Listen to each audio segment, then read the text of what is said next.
बंदा भी बनते जी। आ जाइए। शुरू कर दो। हो करो शुरू।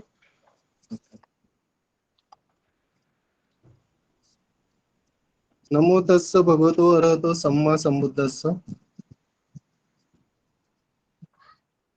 इस वर्षावास सत्र का आयोजन महानाथ शाक्यमुनि विद्यासन की तरफ से किया गया है।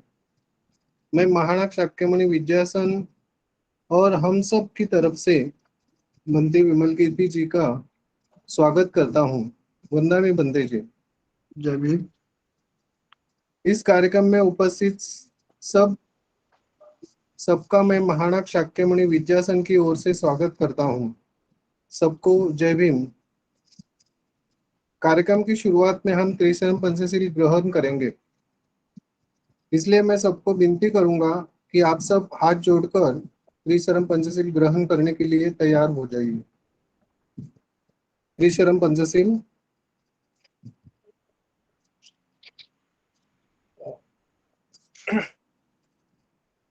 अरहं सम्मा सम्बुद्धो भगवान् बुद्धं भगवन्तं अभिवादेमि। स्वाक्षातो भगवता धम्मो धम्मं नमस्सामि। सुपटिपन्नो भगवतो सावक संघो संघं नमामि। नमो तस्स भगवतो अरहतो सम्मा संबुद्धस्स। नमो तस्स भगवतो अरहतो सम्मा संबुद्धस्स। नमो तस्स भगवतो अरहतो सम्मा संबुद्धस्स। बुद्धं शरणं गच्छामि। धम्मं शरणं गच्छामि। संघं शरणं गच्छामि। द्वितीयंपि बुद्धं शरणं गच्छामि। द्वितीयंपि धम्मं शरणं गच्छामि। द्वितीयंपि संघं शरणं गच्छामि। तृतीयंपि बुद्धं शरणं गच्छामि। तृतीयंपि धम्मं शरणं गच्छामि। तृतीयंपि संघं शरणं गच्छामि। पानातिपाता वेरमणि सिक्खापदं समादियामि। अदिन्नादाना वेरमणि सिक्खापदं समादियामि। कामेषु मिच्छाचारा वेरमणि सिक्खापदं समादियामि। मुसावादा वेरमणि सिक्खापदं समादियामि। सूरामेरयमज्जपमादठाना वेरमणि सिक्खापदं समादियामि। साधु साधु साधु। नो बुद्धा। मैं आप सबकी तरफ से बंदे विमल की भी गुणश्री जी को विनती करूंगा कि आप अपना आज का जो भी प्रवचन है वो प्लीज शुरू करें। भाइयों और बहनों, हम लोग इस वर्षावास पे बौद्ध जीवन मार्ग की कुछ जानकारी हासिल करने की कोशिश कर रहे हैं। वैसे तो बहुत महत्वपूर्ण विषय जो है, मुद्दे हैं, उनको अभी हमने अब तक अच्छी तरह से समझने की कोशिश की है। मूलतः धम्म क्यों क्या है, किसके लिए है, मनुष्य के लिए है या वगैरह वगैरह। धम्म के बारे में और लोगों के कौन से मत है, ये बाबा साहब ने जो प्रकट किए हैं वो भी हमने देखे हैं। और फिर धम्म किस लिए है, इसके भी 5 मुद्दे दिए थे, वो भी हमने देखे। जीवन को पवित्र बनाना है, निर्वाण को प्राप्त करना है, जीवन को परिपूर्ण बनाना है, तृष्णा त्याग करना है, अनित्य जो है, हाँ, ये जानना है, और कर्म जो है इसको अपनाकर अपना जीवन जीना है। ये उद्देश्य अगर हमारे सामने सही ढंग से प्रकट होते हैं तो हमारे मन में श्रद्धा जग जाती है। तो ये श्रद्धा कैसे होती है, इसके भी लक्षण हमने देखे पिछली बार, कि श्रद्धा जो है प्रसन्नता देती है, हमें प्रसन्नता होती है। प्रसन्नता का बहुत बड़ा अनुभव हमें आता है बुद्ध को जानकर, बुद्ध को समझकर, बुद्ध के धम्मों को समझकर, संघ के अस्तित्व का सही राज समझकर हमारे मन में बहुत भारी श्रद्धा जो है उमड़ आती है। और ये श्रद्धा हमें बहुत ही प्रसन्नता देती है, बहुत खुशी देती है। और ये साथ ही साथ हमारे मन में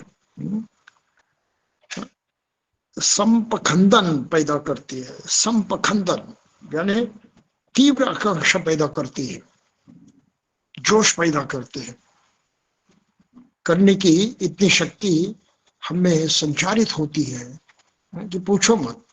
और उसके तहत हम वास्तविक धम्म का आचरण करने के लिए सही अर्थ से सिद्ध हो जाते हैं। बगैर इस प्रकार का श्रद्धा, बगैर इस प्रकार की श्रद्धा अपने मन में निर्माण न हुई तो धम्म जीवन जीना हमारे लिए मुश्किल हो जाता है। तो इसी बात को लेकर हम थोड़ा सा आगे बढ़ेंगे। ये मुश्किलात तो बुद्ध ने स्वयं भी जानी थी, लोगों को बार बार उसका स्मरण भी दिया था। पहली बात उन्होंने कही थी, बिल्कुल पहले, भाई तुम्हें ही जिम्मेदारी उठानी है, तुम्हें ही किंचन आतपं, तुम्हें ही प्रयत्न करने हैं, तुम्हें ही कर्म करना है। अखा तारो तथागता, ये तथागत जो मैं हूं वो सिर्फ मार्ग दिखलाने वाला है, सिर्फ बताने वाला है। तो जो इसमें सही ढंग से उतरता है इस धम्म प्रवाह में, उस शिक्षा को प्रत्यक्षात अपने जीवन में उतारने लगता है, ध्यान साधना करता है, वो मार्ग के इस बंधन से, इन सभी प्रकार के दुखों से मुक्त हो जाता है। तो तुम्हें ये किच्चंगातपंग अखा तारो तथागता पटपन्ना पमोखंती झाइनो मार बंधना, ध्यान करते हुए, मन में सुधार करते हुए जो इस मार्ग में उतरते हैं वो मार्ग के बंधनों से मुक्त हो जाते हैं। सीधी बात कही बुद्ध ने, तुम्हें करना है। अगर हमें करना है तो हमारी भी कोई तैयारी होनी चाहिए या नहीं। अगर हम ही तैयार नहीं हुए तो कुछ होने वाला ही नहीं। इस कान से सुनेंगे, इस कान से छोड़ देंगे, और लगातार यही होते रहता है दुनिया में। गत 60 वर्षों में बाबा साहब के दीक्षा समारोह के बाद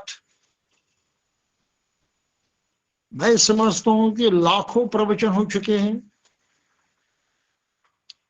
लाखों धम्म देशनाएं हो चुकी हैं,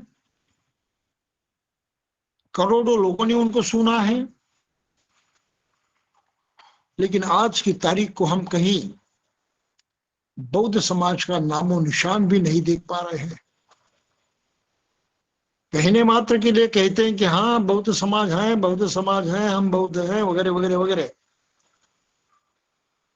लेकिन ढूंढने निकलते हैं तो कहीं नजर नहीं आते। चलो इस बात पर गौर करना चाहिए। और इसका प्रमुख कारण है हमने जिम्मेदारी नहीं उठाई करने की, और उस श्रद्धा को हमने अपने मन में जीवित नहीं किया, जगाया नहीं, जिससे बल पाठ करते हुए हम धर्म प्रत्यक्षात अपने जीवन में उतार सके। तो श्रद्धा की ये बात भी हमने पिछली बार देखी थी। बुद्ध ने और भी एक बात बताई है, अत्तदीपा भवत भिक्कवे अत्त शरणा अनन्य शरणा। स्वयं के द्वीप बन जाओ, आइलैंड बन जाओ,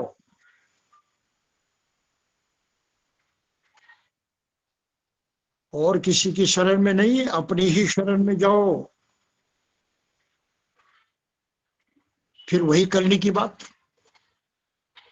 प्रयास करने की ये शिक्षा। और फिर बुद्ध ने हमको ये भी याद दिलाया है कि स्मरण रहे, मनुष्य जीवन की प्राप्ति दुर्लभ है, पता नहीं कैसे प्राप्त हुआ, इसकी खोज करने की कोई जरूरत नहीं है, प्राप्त तो हुआ है। अब इस प्राप्त हुए जीवन का सही इस्तेमाल करना, बस यही हमारे हाथ में है, यही हमारे लिए मौका है, यही करना आवश्यक है और दूसरा कुछ नहीं। तो बुद्ध ने इसके बारे में भी बिल्कुल सचेत किया है सब मानव जाति को। कहा है किच्छो मनुष्य प्रतिलाभ हो, किच्छो मनुष्य प्रतिलाभ हो। अरे भाई, मनुष्य का जीवन प्राप्त होना मुश्किल है, मिला तो है, दुर्लभ है ये प्राप्ति, तुम्हें प्राप्त हुआ है, बड़ा दुर्लभ प्राप्त हुआ है। गौर करो, कीमत समझो, इतना मूल्यवान प्राप्त हुआ है जिसकी कीमत नहीं आंकी जा सकती। ऐसा जीवन प्राप्त हुआ है, बड़ा दुर्लभ है। तो मैं अपने जीवन के साथ क्या कर रहा हूं, मैं अपने इस जीवन के साथ क्या करने जा रहा हूं, मेरे लिए क्या संभव है,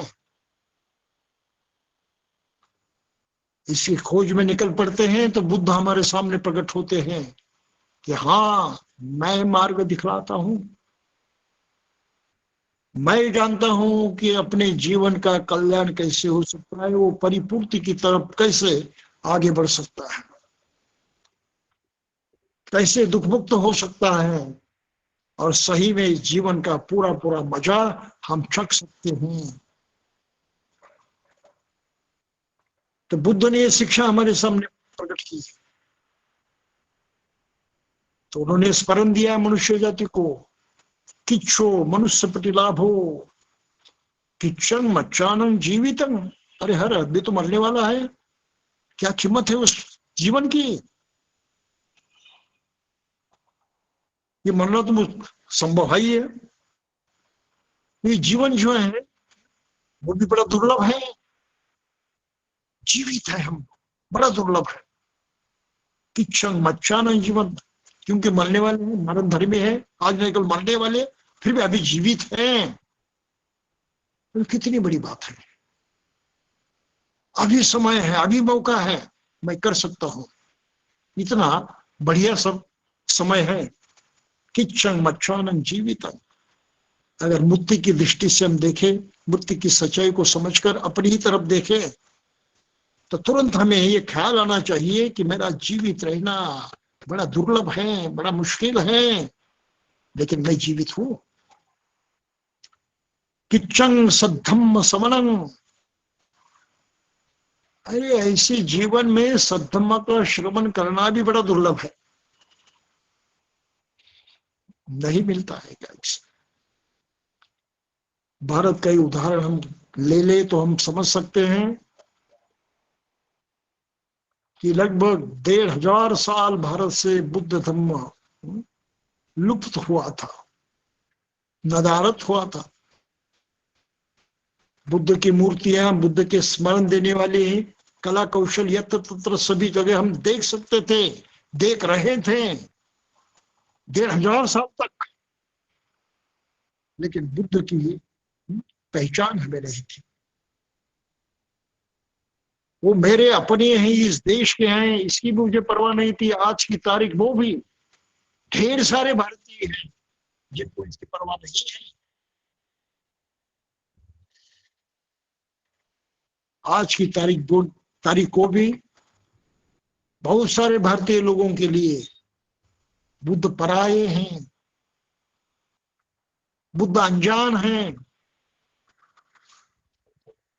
भारत में उनकी इतनी पहचान ये तो सब फैली हुई है, इतने पुरातत्व के प्रूफ विद्यमान हैं, फिर भी भारतीय मनुष्य कहता है कि बुद्ध मेरा नहीं, अपना नहीं। ये तक नहीं सोचता कि विश्व में भारत की पहचान है बुद्ध के कारण। बुद्ध की वजह से विश्व भारत को मानता है, देखता है, समझता है, जानता है। भारत की दूसरी कोई पहचान नहीं है दुनिया के लिए। तो ये बुद्ध मेरे देश में पैदा हुए थे, मेरे अपने थे, लेकिन ये अपनापन आज भी भारतीय लोगों को महसूस नहीं होता। कितने सारे तो बुद्ध का द्वेष करते हैं, पराया मानते हैं, उनके साथ शत्रुता जताते हैं।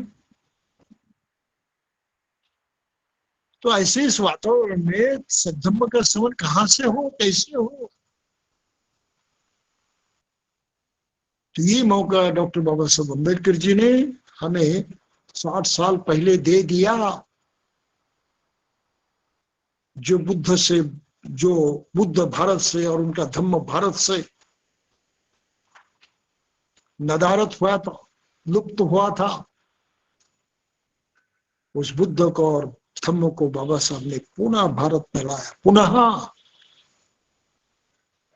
और हमारे सामने प्रस्तुत किया, हमसे उनका परिचय कराया। तब कहीं सद्धम्म श्रवण करने का मौका निर्माण हुआ है। हम उसकी भी परवाह नहीं करते। सद्धम्म श्रवण की तरफ हम खींचे नहीं जाते, उल्टा दिखाई देता है। अधिकतर लोग उससे दूर भागते, दूर रहते हैं, घरों में जाना नहीं चाहते, धम्म प्रचोदन सुनना नहीं चाहते, धम्म के संपर्क में आना नहीं चाहते। ढेर सारे लोग हैं। कुछ लोग सजग हैं तो बड़ी कोशिश करते हैं धम्म श्रवण करने की, बड़ी कोशिश करते हैं साधना करने की, लेकिन संख्या उनकी अल्प मात्र है। और फिर बुद्ध ने ये भी कहा है कि किच्छो बुद्धानंग उत्पादो, अभी बुद्धों का निर्माण होना भी बड़ा मुश्किल है,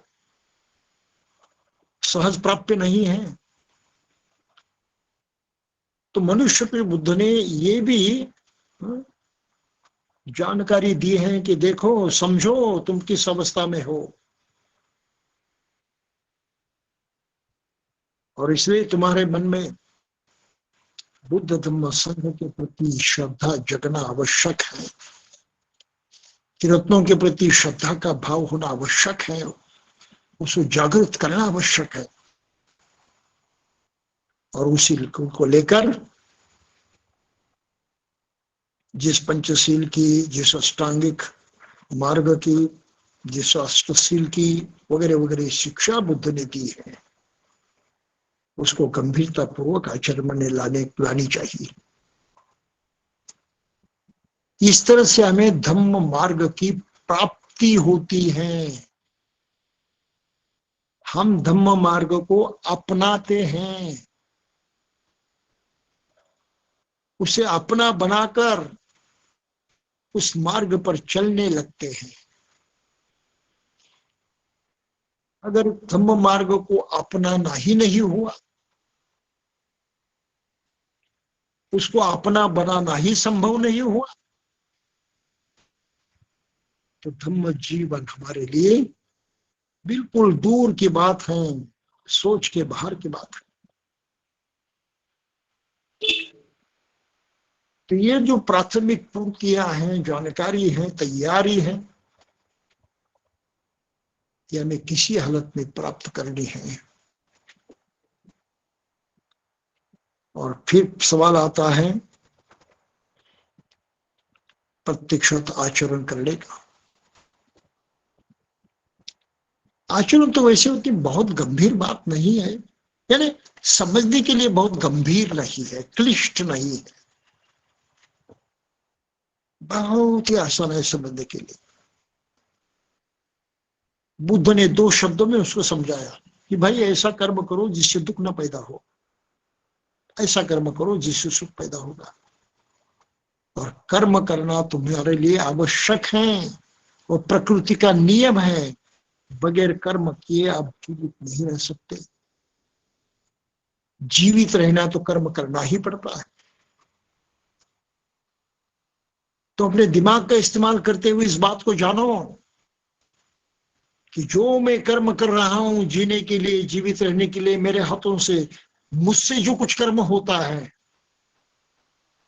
वो ऐसा ना हो जिससे दुख पैदा हो। यही तो बात बुद्ध ने सिखाई है। सबसे प्रथम कुशल को जानो, अकुशल को जानो। तुम्हारे किए कराने से ही दुख पैदा होता है, तुम्हारे किए कराने से ही सुख पैदा होता है। समझो इस सच्चाई को, प्राकृतिक सच्चाई को। अपने जीवन का, जीवित रहने का अविभाज्य अंग है वो, कहीं पराय पर नहीं है। ये हमारी जरूरत है, हमारे अस्तित्व का एक महत्वपूर्ण अंग है। तो कुशल अकुशल की बात कही है।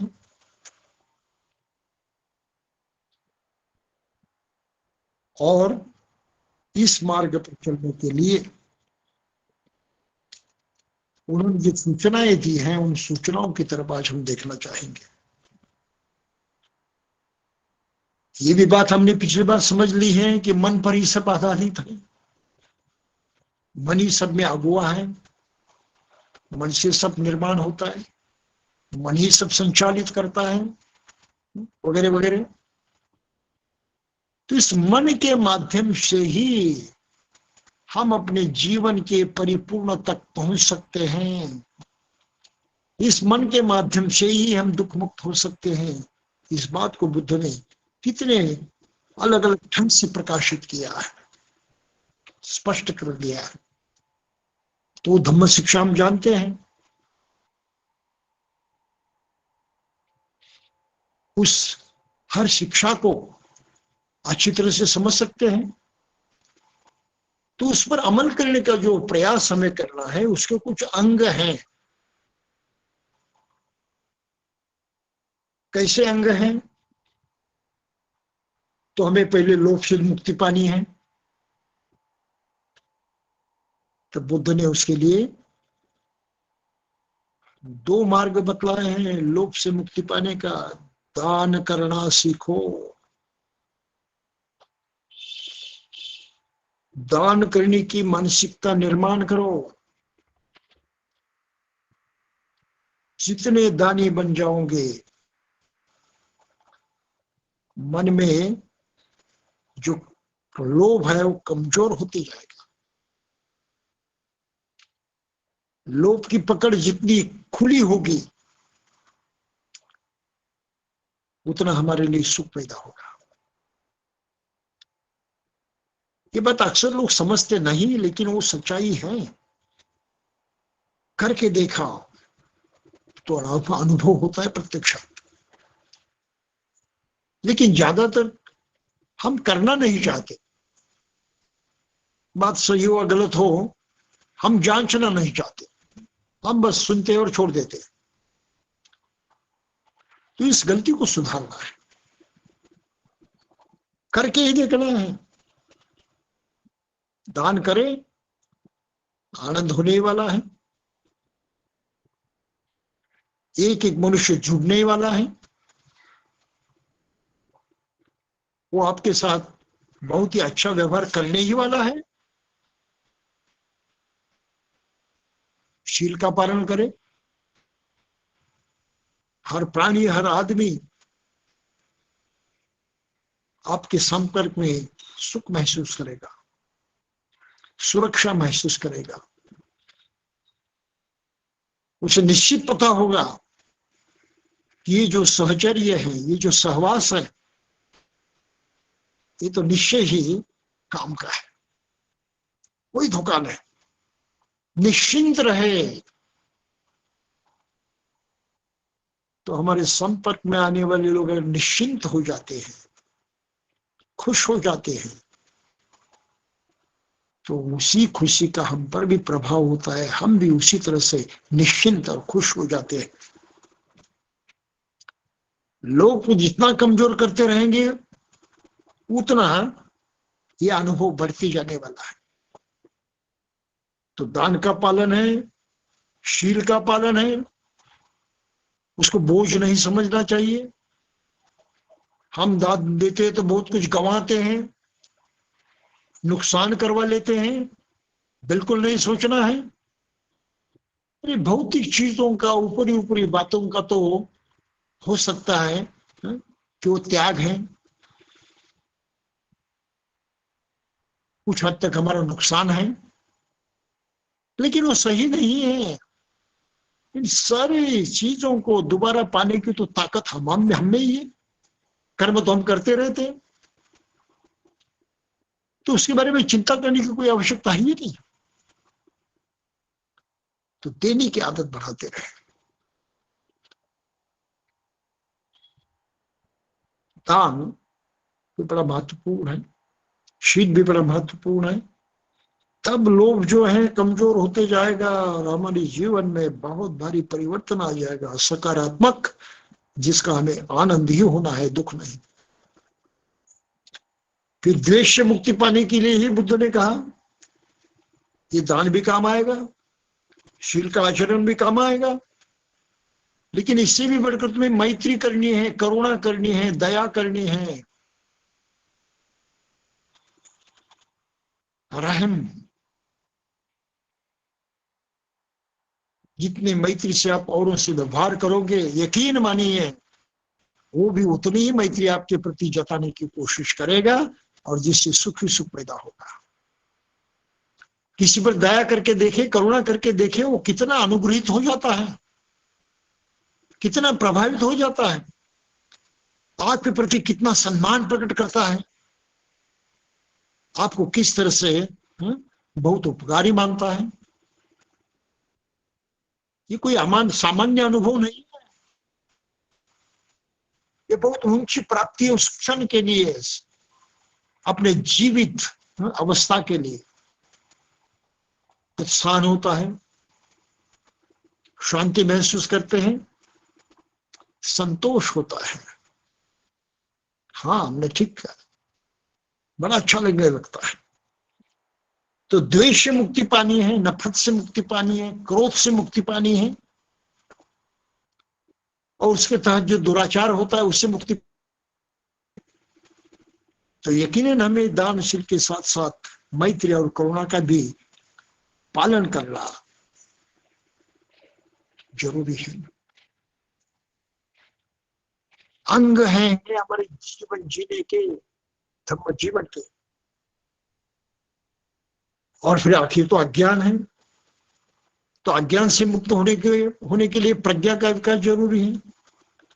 दो तरह की प्रज्ञा तो हम अभी इस्तेमाल कर रहे हैं। सीखने की प्रज्ञा है, जानने की प्रज्ञा है, समझने की प्रज्ञा है, उस पर चिंतन मनन करने की, सोच विचार करने की भी प्रज्ञा है। ये तो हर आदमी के पास अभी इस वक्त विद्यमान है। उसका इस्तेमाल करना, उसका प्रयोग करना हर दिन के जीवन में जरूरी है। और फिर मन में जो कुछ दोष छिपे हुए हैं, लोभ है, द्वेष है, अज्ञान है, मन के अंदर छिपे हुए उनको भी वहां से उखाड़ कर फेंकना है। और इसके लिए हमें ध्यान साधना की जरूरत है। ध्यान साधना के जरिए हम जब उनको उखाड़ कर फेंकते हैं, तब हमारे पास अंतिम प्रज्ञा की अवस्था जो है जाग उठती है, जिसको भावना मया पया कहते हैं। और वो जीवन ऐसे होता है कि जो हम कहते हैं उसी प्रकार हम रहते हैं। जिस तरह रहते हैं बस वही कहते हैं, कोई अंतर नहीं होता विचारों में, प्रत्यक्ष आचार। जीवन परिपूर्ण हो जाता है। तो इन बातों को हमें समझना चाहिए, उसकी जरूरत को हमें सही ढंग से आंकना चाहिए और उसको अमल में लाने के बारे में बड़ी गंभीरता से सोचना चाहिए।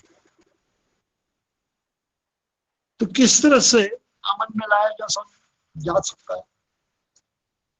अब ध्यान की बात यहां हम नहीं करेंगे, उसको बाद में कहीं समझने की कोशिश करेंगे। लेकिन प्रत्यक्षात व्यावहारिक जीवन में हम कुछ बातों की तरफ ध्यान दे सकते हैं। बुद्ध ने इनको आश्रव कहा है, आसवा। मन के अंदर ही वो क्रमित होते रहते हैं।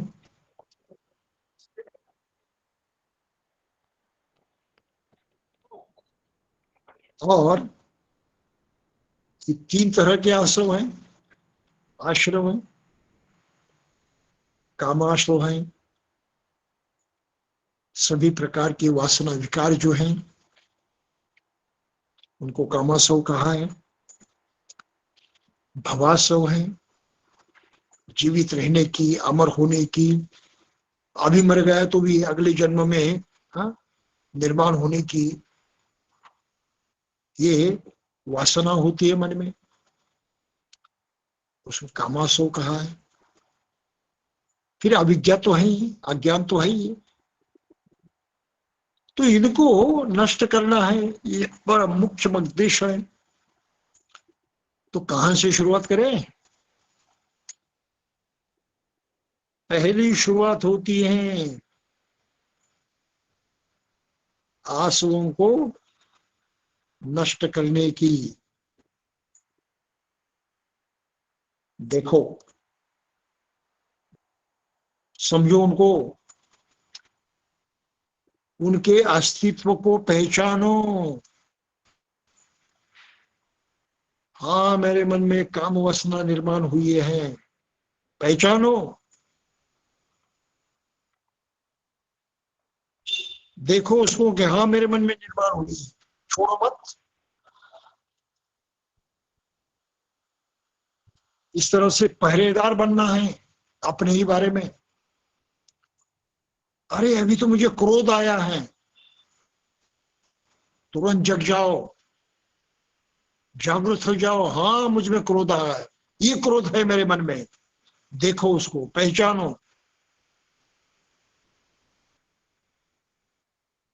प्रत्यक्ष देखो उसको, पहचानो, और क्या करना है वो करो। क्या करना है? अरे उनको हटाना है। उनके प्रभाव में रहते हुए कुछ करना ही नहीं है, सीधी सी बात है। क्रोध आया है, कुछ नहीं करूंगा। क्रोध को मैंने देख लिया, मेरे मन में है, पहचान लिया। अब उसके प्रभाव के अंदर, उसके दबाव के अंदर मैं कुछ करने वाला नहीं हूं। क्योंकि अभी मैंने उसको पहचाना है और मैं चाहता हूं कि मेरे मन से हट जाए। जब मैं उनके प्रभाव के अंदर करूंगा ही नहीं तब वो हट जाएगा। अगर उसके प्रभाव के अंदर आकर मैंने कुछ किया तो वो मुझे पूरी तरह से पकड़ लेगा, मुझे पर अधिकार जमा लेगा, मुझे अपना गुलाम बना देगा। समझिए इस बात को, ये बहुत महत्वपूर्ण है। इसलिए बुद्ध ने कहा कि सावधान, सतत जागृत रहे, सती, सम्मा सती। सम्मा सती क्या होती है? इसकी शुरुआत यहां से होती है। हम में मन में जो भी विकार जानेंगे, जो भी दुर्भावनाएं निर्माण होंगी, तुरंत पहचान लेंगे, अरे ये दुर्भावना निर्माण हुई, छोड़ना नहीं उनको, ऐसे जाने नहीं देना है, उनकी ओर दुर्लक्ष्य नहीं करना है, तुरंत उन पर अपना ध्यान केंद्रित करना है कि हाँ ये दिखाई दिए, इनका अस्तित्व मालूम हो गया। तो देखने मात्र से भी, उनकी पहचान करने मात्र से भी और उनके प्रभाव के अंदर कुछ न करने मात्र से ही हम उनसे सही मुकाबला कर सकते हैं और उनको निष्क्रिय बना सकते हैं। बहुत बड़ी बात है। देखना बड़ी बात है। ये जो आश्रम है, जो विकार हैं, हम व्यवहारिक भाषा में कहते हैं वासना विकार, जब जब भी मन में आए प्रकट हुए, देखना मत भूलिए। हमें अपने पहरेदार होना आवश्यक है। जैसे आए पहचान ली कि इसको सती कहते हैं, इस सती को हमें बढ़ाना है, हमेशा जागृत रहना है। उसको कंटिन्यूअस माइंडफुलनेस कहते हैं। माइंडफुलनेस, जागृति, सजगता। प्रतिपल हम सजग रहते हैं अपने बारे में, अपने मन को लेकर, उसमें कौन आता है कौन नहीं। एक अच्छे पहरेदार की तरफ हम इसकी तरफ देखते हैं। तो ये आंसुओं को इस तरह से रोका जा सकता है, उनको कमजोर किया जा सकता है, और उनका कमजोर होना अपने में एक बहुत बड़ी उपलब्धि होती है। जरा समझे कि अपनी ही ओर देखना, हमेशा सतर्क और जागृत रहना कितना आवश्यक है। प्रत्यक्ष आप ध्यान करते ही या नहीं, इसकी भी यहां जरूरत नहीं है, लेकिन कम से कम जागो, देखो अपने ही अंदर क्या हो रहा है, अपने बारे में क्या हो रहा है। ये तो जिम्मेदारी है अपनी खुद की। इसलिए बुद्ध कहते हैं अखा तारो है कि तुम्हें एक इच्छा पातपन, अरे भाई तुम्हें करना है, दूसरा कोई करेगा नहीं, तुम्हें ही करना है। तो इस तरह से हम धम्म जीवन मार्ग पर चल सकते हैं, पहली बात करते हुए आश्रयों को, वासना विकारों को देखते हुए, सही ढंग से पहचानते हुए, उनके अधीन न होते हुए हम कर्म करते रहेंगे, तो हम धम्म मार्ग पर हम बहुत अच्छी ढंग से आगे बढ़ सकते हैं। सभी के लिए संभव है, सभी के लिए संभव है, क्योंकि मन में आता है तो मनुष्य करता है। मन में जो आता है करना है या नहीं, इसका निश्चय करना भी मनुष्य के हाथ में है। मन में आया, उसने चाहा तो करेगा, मन में आया लेकिन उसने कहा कि नहीं मुझे नहीं करना है, नहीं चाहा उसने, तो नहीं करेगा, तो उसके दुष्परिणाम नहीं होंगे। तो एक कंट्रोलिंग पावर जो मन की है, इसका हमें इस तरह से प्रत्यक्षात उपयोग करना है। तो देखना बड़ी बात है। फिर दूसरी बात है, देख तो लिया, इतने मार से वो तो हट जाएगा ऐसा नहीं है। तो इंद्रिय द्वारा ये विकार जो है प्रत्यक्षात कार्यान्वित होते हैं इंद्रियों के द्वारा। हमारी 5 इंद्रियां हैं, आंख है, कान है, नाक है, मुंह है, त्वचा है। इन इंद्रियों को ये चाहत मन में जो विचार जगता है, ये आश्रव जगते हैं, वो उद्दीपित करते हैं, प्रेरित करते हैं, और इंद्रिया उस तरफ आकर्षित होती है। जैसे सुंदरता देखते हुए आंखें उस तरफ आकर्षित हो जाते हैं, वहां से जाकर चिपकती हैं, सुंदर है, देखना चाहते हैं, चाहत बढ़ती है। और ये चाहत अगर कामाश्रव से भरित हो तो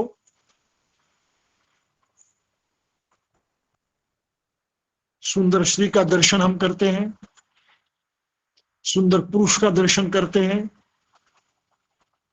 सुंदरता की तरफ तो आंखें आकृष्ट होती हैं,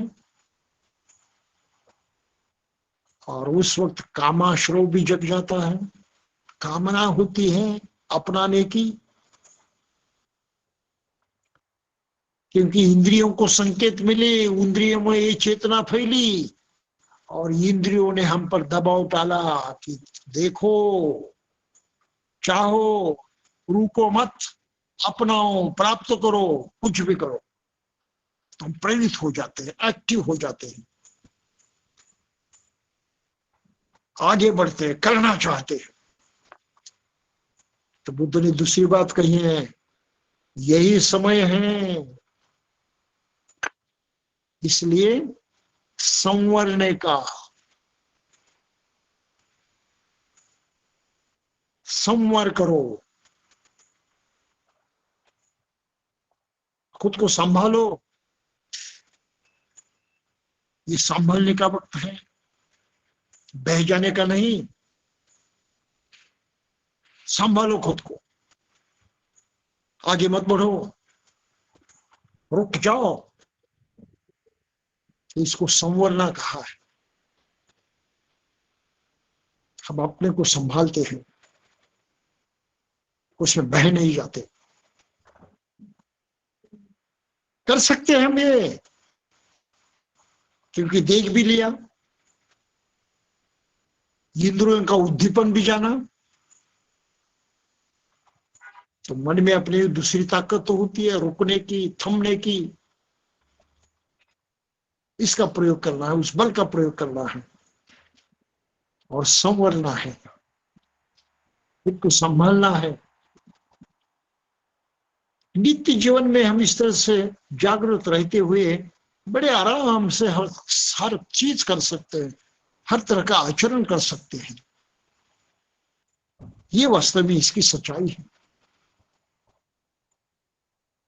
और फिर कुछ ऐसी भी बातें होती हैं जो सहनी पड़ती है।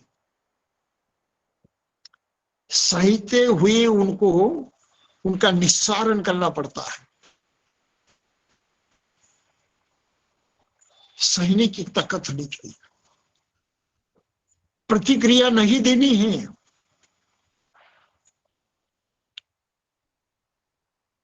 जैसे हमने किसी ने हमको गाली दी, गाली दी तो गाली देने वाले को हम रोक तो नहीं सकते, उसका मुंह तो बंद नहीं कर सकते, उसमें उसके कर्मों को हम ऐसे तो हाँ, विरोध नहीं कर सकते। वो स्वतंत्र है कर्म करने के लिए, उसने अपना कर्म कर दिया, आपको गाली दे दी, आपका कोई कंट्रोल नहीं उस पर। लेकिन जैसे गाली सुनी तो हमने उसको पकड़ लिया और प्रत्युत्तर के निमित्त हमने उसको और गालियां दी, तो आप उलझे गए उसमें, लटक गए, नहीं छुटकारा होता आपका। लेकिन आपने सहने की आदत डाली कि नहीं, मैं इसको सह लूंगा, प्रत्युत्तर नहीं दूंगा, उसके उकसाने पर मैं कुछ कर्म नहीं करूंगा, प्रतिक्रिया नहीं दूंगा, प्रतिवाद नहीं करूंगा, बस सहने की ताकत है, मैं सह लूंगा। जैसे आप सहने लगते हैं, वो इंद्रियों का जो उद्दीपन है वो समाप्त हो जाता है। आपको जो क्रोध आता है वो समाप्त हो जाता है। प्रतिक्रिया करने की जो ऊर्जा आप में संचार करती है और उग जाती है, तो ढेर सारी बातें सहनी पड़ती है। जहां जहां आवश्यक हो वहां वहां सहने की प्रवृत्ति हमें जतानी चाहिए। कोई सामान्य बात नहीं है वो। कहां प्रतिक्रिया देनी है और कहां तक सहना है, ये तो हम सोच विचार करके ही ठहरा सकते हैं। तो ये आदत डालना आवश्यक है। तो ऐसी भी कुछ बातें होती हैं, उनका स्वीकार करना पड़ता है। स्वीकार करते हुए उनसे मुक्त होना पड़ता है। भाई बहुत धूप लग रही है, अब धूप का प्रतिरोध करने की हमें तो उतनी शक्ति नहीं होती। हो सकता है कि वो हमारे बस की बात ना हो,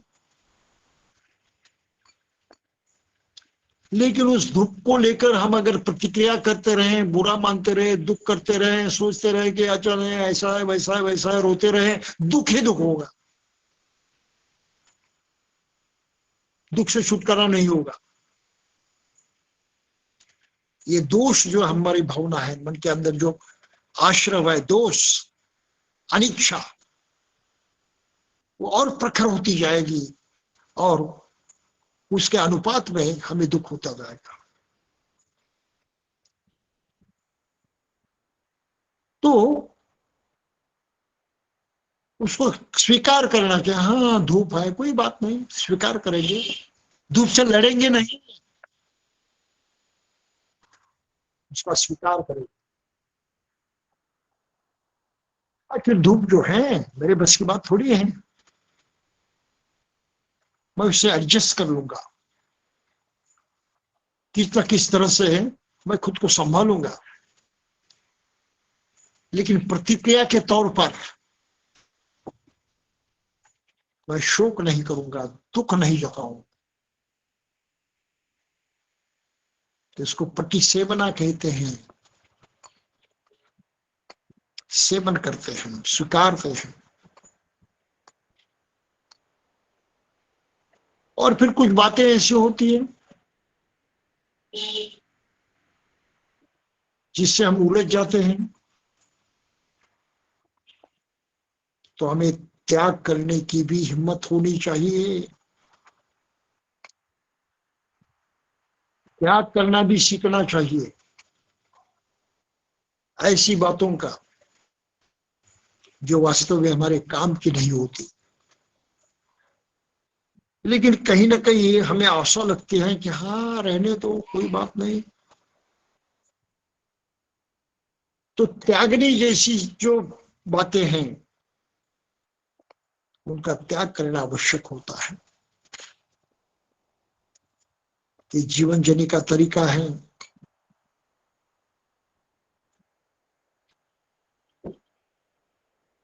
और फिर छठी बात है, वो तो मन से उखाड़ कर फेंकनी पड़ती है। भी रास्ते से चल रहे हैं, अब आगे बढ़ने के लिए रास्ता ही नहीं है, कुछ न कुछ वहां विरोध है, अवरोध है, तो उनको हटाना पड़ेगा। कांटे ही कांटे फैले हुए हैं, आगे बढ़ना मुश्किल है,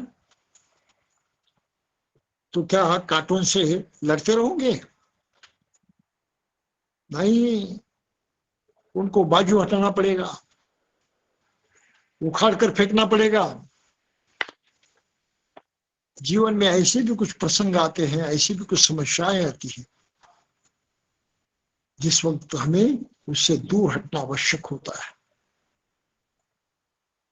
अगर हम दूर नहीं हटे, उनको दूर नहीं किया, उखाड़ कर फेंक नहीं दिया, तो बहुत बड़ी बाधा निर्माण होती है, उसमें हम फंस जाते हैं, हमारा आगे बढ़ना रुक जाता है। और फिर ऐसी बातें हैं जिनको बढ़ाने की जरूरत होती है, रद्दी करना होता है। मैत्री है, उसमें तो वृद्धि करनी पड़ती है। करुणा है, बढ़ाना ही पड़ता है। दान है, बढ़ाना ही पड़ता है, वृद्धि करनी पड़ती है। शीलों का आचरण है, वृद्धि करनी पड़ती है। तब वृद्धि करना सीखे, भावना करना सीखे, इन प्रवृत्तियों को उत्तेजना देने की बात करें, उस प्रकार का व्यवहार करें, तो धम्म मार्ग पर चलने के लिए इस 7 प्रकार की जो अवस्थाएं हैं, मनोदशा है, उनको समझना और अपनाना बड़ा महत्वपूर्ण होता है, जरूरी होता है। और इनको अपनाने से ही हम धम्म मार्ग पर चल सकते हैं। अगर नहीं अपनाया तो बड़ा मुश्किल काम है। कभी कभी लोग इतना ही समझते हैं, बस हम बहुत बन गए, अभी क्या करने की जरूरत है, रोजमर्रा का जीवन तो जी रहे हैं, और उसमें हम पंचशील का पालन भी कर रहे हैं,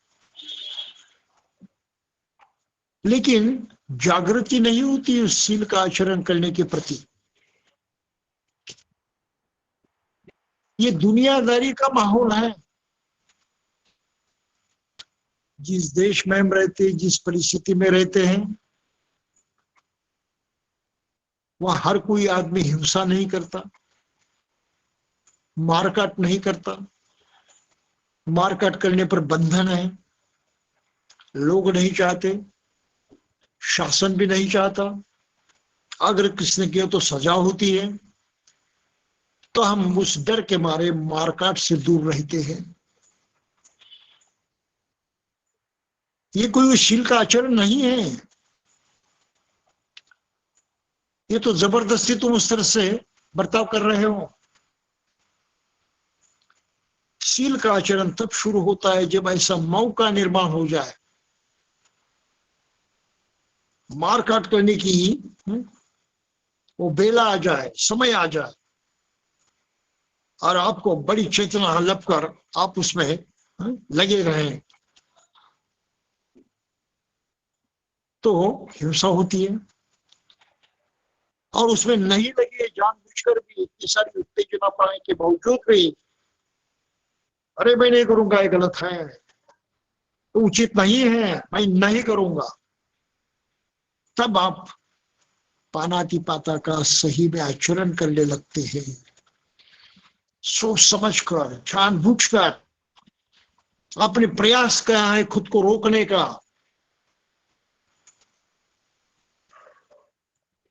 बह नहीं गई उस भावना में, वो अचरण होता है। सूर्य के बारे में वही है, इच्छा तो होती है,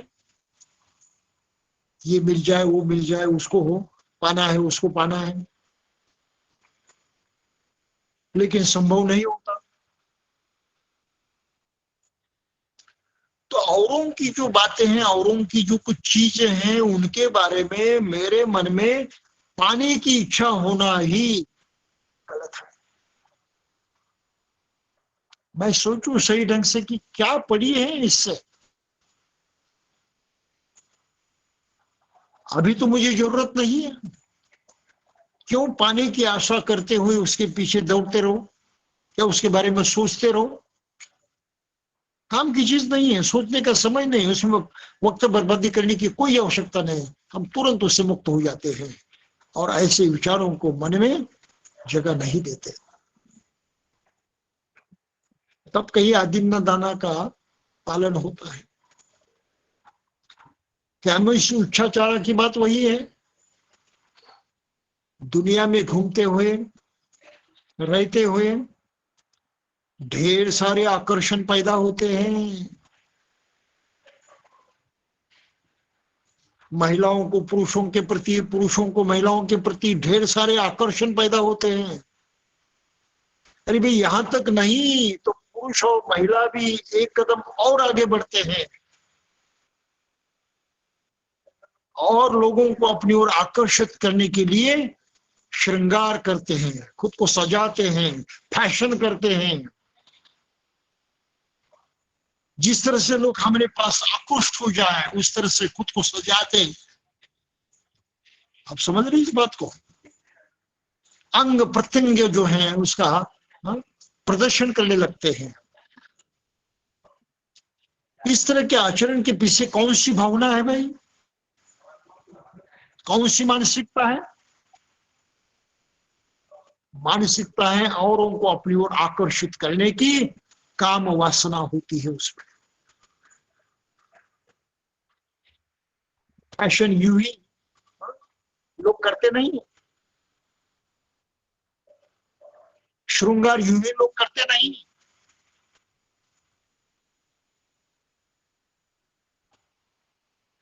अपना दिखावा बड़ा जोरदार हो, आकर्षक हो, इस तरह से प्रयास सभी करते हैं। भाई वही तो माहौल है काम वासना का, उसमें रत होने का, उसमें मजा चखने का, उस कल्पनाओं में बह जाने का। और इस माहौल के आप हिस्सेदार होते हैं, भागीदार होते हैं, उस माहौल को बढ़ावा देने की कोशिश करते हैं। यकीन मानिए हैं कि हम कामेषु मिथ्याचार का आचरण नहीं करते, हम उसे बह जाते हैं। प्रत्यक्षात आचरण किया, प्रत्यक्ष दुष्कर्म किया ऐसा नहीं है, बगैर प्रत्यक्षात कर्म किए भी हमारे मन में हम इतना सारा करके बैठ जाते हैं और फिर डर रहता है दुनिया का, अरे गलत व्यवहार किया तो सजा होगी, गुनाह होगा, मार पड़ेगी, पिटाई होगी, तो नहीं करना चाहिए। लेकिन मन तो प्रभावित हुआ है, मन ने तो मजा चखने की बात अपने स्मरण के बल पर अनुभव की है, तो इस शील का पालन नहीं हुआ। फिर झूठ बोलने की बात है, पता नहीं हम क्यों, किस कारण, किस वक्त झूठ बोलते हैं, हमें ही पता नहीं चलता कि हमने झूठ कहा या सही कहा। और झूठ बोलने की भी चार अंग हैं। वास्तविक सत्य स्थिति जो है उसको वही सच से सही सही न बताना, ये तो झूठ कहलाया जाता है। फिर कठोर भाषा का प्रयोग करना भी झूठ कहा जाता है। किसको अपमानित करना है, किसी को गाली देना है, वाचा से किसको दुख देना है, ये भी तो मूसावादा है। फिर हम जो चहाड़ी करते हैं, चुगली करते हैं, चुगली भी तो मूसावादा ही है। और कभी कभी हम केवल बातें ही करते रहते हैं। बातचीत ये भी एक दुनियादारी की पद्धत है। तो बस बातचीत में बह जाते हैं। कहां से बातचीत शुरू होती है, कहां समाप्त होती है, हमें भी पता नहीं चलता। हम कहते हैं बस टाइम पास हो गया। तो इस तरह से हम हमारे वक्त की भी वक्त का हम इस तरह से हम दुरुपयोग करते हैं, बर्बादी करते हैं वक्त की, और हमारे मन को भी कमजोर करते हैं। बिल्कुल बिन काम की जो बातें थी उसमें उलझे रहने से।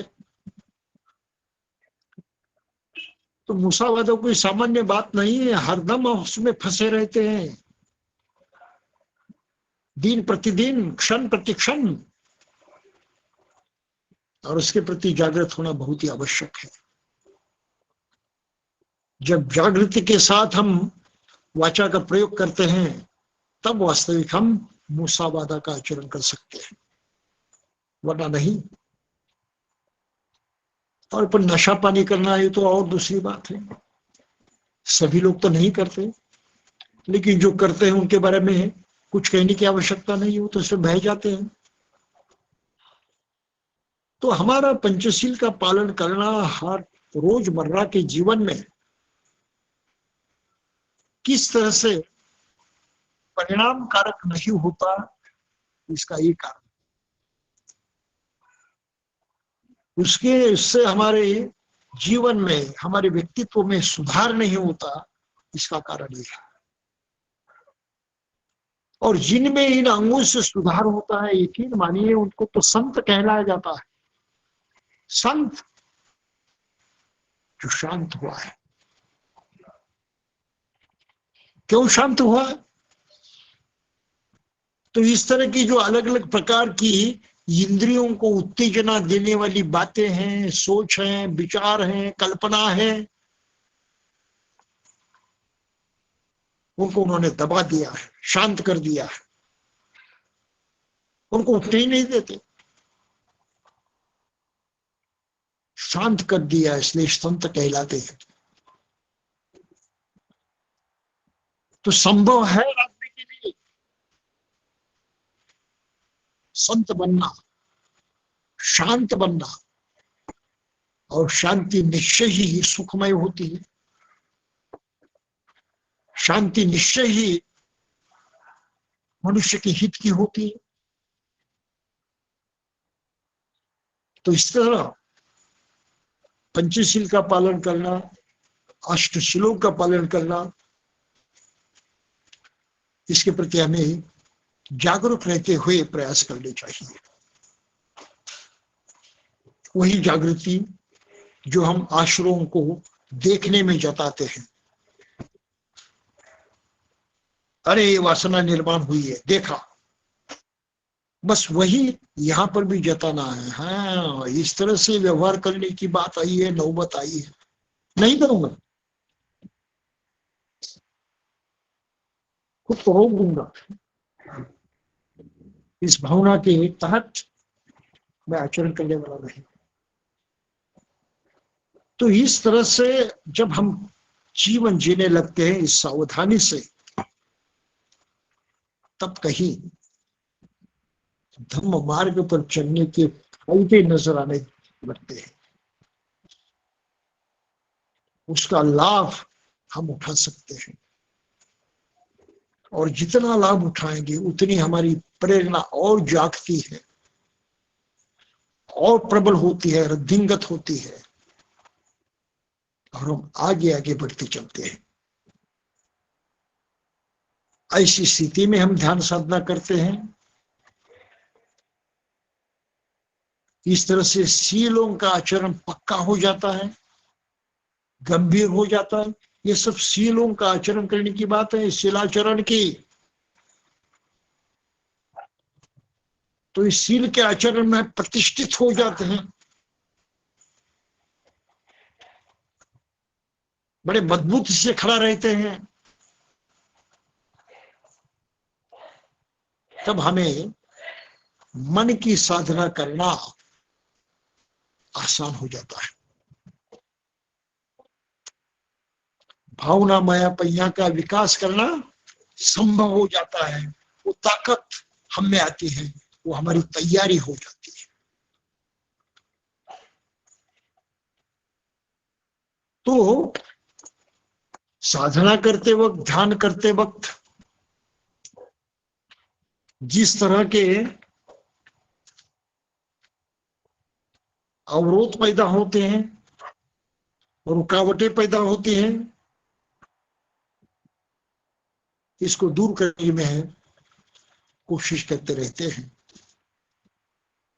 और उनको ही कहा है पंच निवारण। और वो तो कैसे होते 10 बंधन। लेकिन ध्यान मार्ग से संबंधित होने के कारण अभी इस वक्त हम उसका कोई जिक्र नहीं करेंगे। अगले प्रवचन में शायद उचित समय पर हम उनको भी समझने की कोशिश करेंगे कि पंच निवारण क्या होता है, 10 बंधन कैसे होते हैं, और इस 10 बंधनों को टूटने से मनुष्य परिपूर्णत्व को कैसे पा सकता है, किस तरह से दुख मुक्त हो सकता है। तो तब तक के लिए मैं समझता हूं हमें यहीं पर रुकना चाहिए। आपने सभी ने ध्यानपूर्वक सुना, इसीलिए मैं बहुत अनुग्रहित हूं आपका। आपसे कुछ प्रेरणा पाए, कुछ शक्ति पाए और इस पर अमल करने की कोशिश करें, यही कामना करते हुए यहीं पर मैं रुकता हूं। जय भीम। साधु साधु साधु। धन्यवाद बंदे जी। बंदी जी ने आज हमें बहुत ही सरल और सीधा, अपनी सुमधुर और सोपी लैंग्वेज में हमें धम्म बताया है, जिस पे हमें चलने की कोशिश करनी है। उन्होंने आज के इस लेक्चर में शिलाचरण बताते हुए दान का भी जिक्र किया, जो हमने अच्छी तरह से सुना। और दान करने का इस वर्षावास में एक बहुत ही सुनहरा मौका अभी हमारे पास है, जो कि करजत में हमारी सेमिनरी अभी बन रही है। उसके लिए हम खुले दिल से दान कर सकते हैं। तो मैं सबको अपील करूंगा कि जिनको अगर वहां जाके खुद देखना है वो खुद जाके देख सकते हैं। और वहां पे अगर कुछ चीज की तरह, मतलब कुछ चीज भी आपको वस्तु की रूप में भी दान करना है, तो आप खुद जाके वहां पे देख सकते हैं और वैसे भी दान कर सकते हैं। तो मैं फिर से आप सबकी ओर से बंदे जी को साधुवाद देता हूँ। सब लोग हाथ जोड़े। साधु साधु साधु। और आखिर में सबकी ओर से बंदे जी का धन्यवाद। और आप सब लोग जो वक्त पे यहाँ पे ज्वाइन होते हैं और आखिर तक ज्वाइन रह के जो सुनते हैं, उन सब का मैं शुक्रिया अदा करता हूँ। और आखिरी जो धम्म पालन गाथा है, वो धम्म पालन गाथा हम लेते हैं। सब लोग हाथ जोड़े। धम्म पालन गाथा। सब पाप सकरणं कुशल उपसंपदा सचित्त परियोदपनं एतं बुद्धान शासनं धम्मं चरे सुचरितं नतं दुचरितं चरे धम्मचारी सुखं सेति अस्मि लोके परं च न तावता धम्मधरो यावता बहुभासति यो च पम्पि सुत्वानं धम्मं कायेन पश्यति सवे धम्मधरो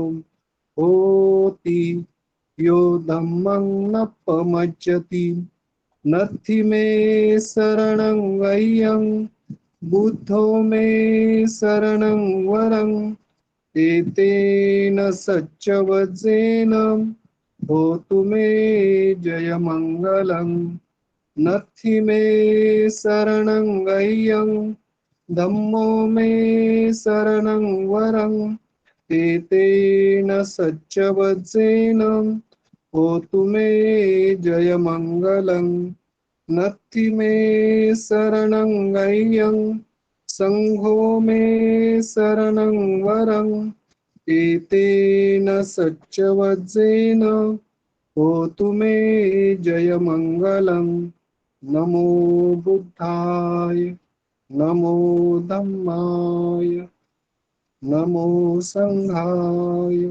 साधु साधु साधु नमो बुद्धाय जय भीम वंदे